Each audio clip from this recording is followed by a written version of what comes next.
Hey guys, today we're going to talk about something called the quadratic formula. So this is another method that can be used to solving a quadratic equation. And how the quadratic formula works is we end up, if we can write a quadratic, I'm going to color code. If we can convert a quadratic into this form, ax squared plus bx plus c, and set that equal to 0. So if we can get everything on one side and get 0 on the other side, then we can use the quadratic formula. And the quadratic formula says your values of x that are going to make this equation work are going to be the opposite of b plus or minus, so the opposite of b, take your b, take the opposite side, plus or minus the square root. Then we're going to have b squared, so your b is going to be squared in here, minus 4ac, so minus 4ac, and all of this will be divided by 2a, so all over 2a. This is the quadratic formula. So again, to use this, you need to convert whatever equation you have to be ax squared plus bx plus c equals 0. So you need to get a 0 over there. If you have a number, you would just bring it over here and your c would change a little bit.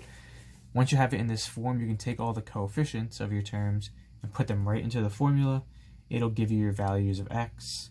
Obviously for this, a cannot be 0, because then you would have 0 in the denominator here. Also, you wouldn't be a quadratic anymore. You would just be a linear equation, so you could solve that easily. So a needs to be a number that's not 0. If you want to see how this equation came to be, because it's kind of random, I have a video on deriving the quadratic equation from this. So if you want to watch through that, if you're interested in how this came to be where it is, then you can go ahead and watch that video. So I'm going to write this off to the side. This is something that over time you should have memorized. It'll be really important. So negative b, or the opposite of b, plus or minus b squared minus 4ac all over 2a. And these a, b's, and c's are all just coefficients or constants. When we're in this form, you just substitute, evaluate, and you're done. So this will work for any quadratic that we have. But sometimes it can be really tedious and take a lot of time, which is why factoring or completing the square might be a quicker way to solve some equations. So our first one that we're going to solve using the quadratic formula is x minus 12, or x squared minus 12x equals negative 20. So to use the quadratic formula, we need to get everything on one side. X squared minus 12x, I'm going to add 20 to both sides, equals 0. Now since we've isolated, we have ax squared plus bx plus c equals 0. We can use the quadratic formula. So x is equal to the opposite of b. b is negative 12, so the opposite of b is positive 12. Plus or minus the square root of b squared. b is negative 12, so b squared is 144, minus 4ac. a is 1 here.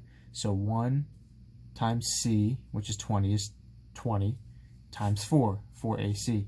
So 4 times 1 times 20, you end up with 80. So we're going to end up with, should end up with minus 80, because you have minus 4ac. And all of this is going to be over 2a. a is 1, so 2 times 1 is 2. So here's your first step, substitute everything in, and now just evaluate. 12 plus or minus 144 minus 80 will end up with 64. So plus or minus 64, which is nice, all over 2. Then I'm going to go right here. So x is equal to 12 plus or minus 64. Take the square root, you get 8 all over 2.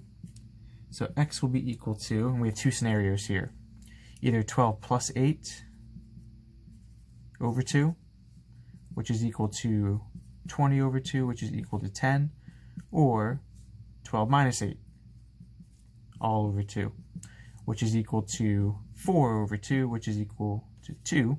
So your solutions here are 2 and 10. Those are going to be the values of x that would make this equation work.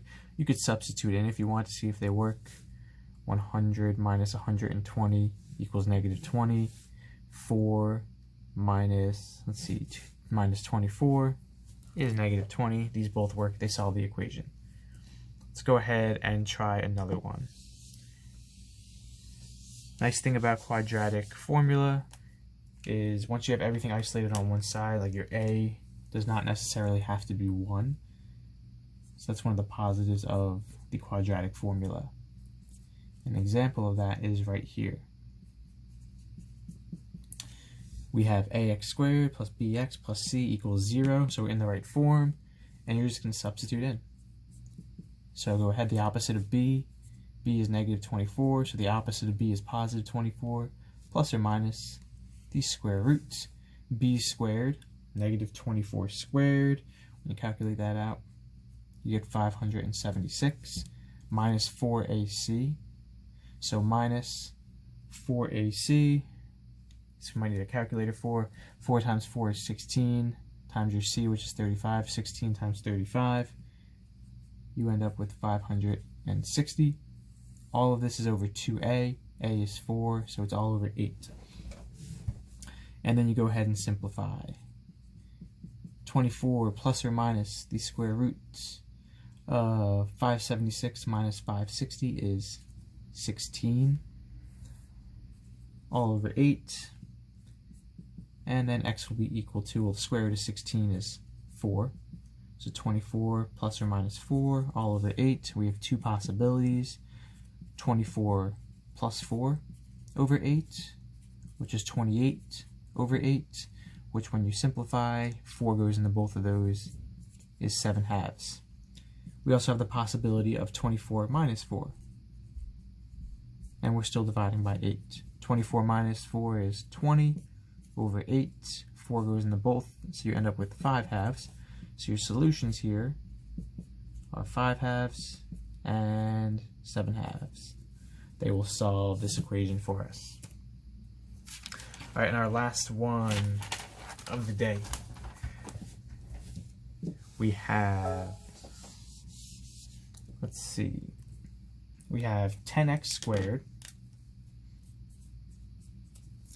minus 5x minus 12 is equal to 13.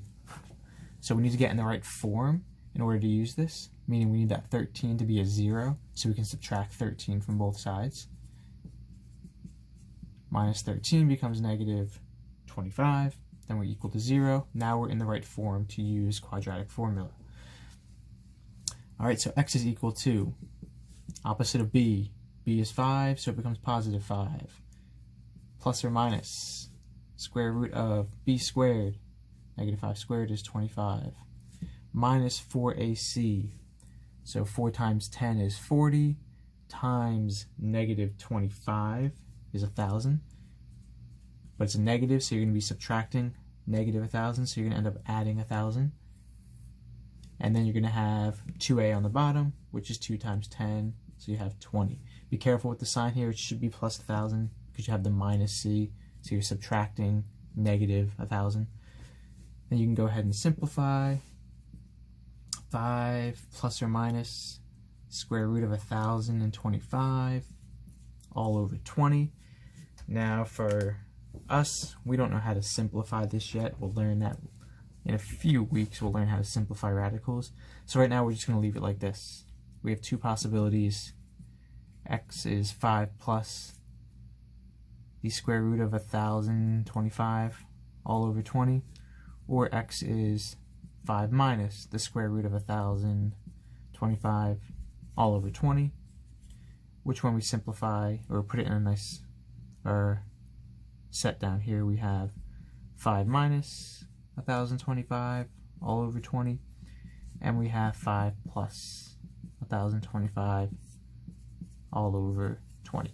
These will be our two solutions. They're not always going to be nice numbers, but that's what we have for now. And we'll learn how to simplify these radicals in the future. We could simplify these answers. Notice that everything we did today, there was always two solutions. Tomorrow we'll talk about the possibility of one solution or no solutions. We'll focus on something called the discriminant of this formula and what that tells us. But for now, just practice substituting in and evaluating using quadratic. All right, guys, have a good day.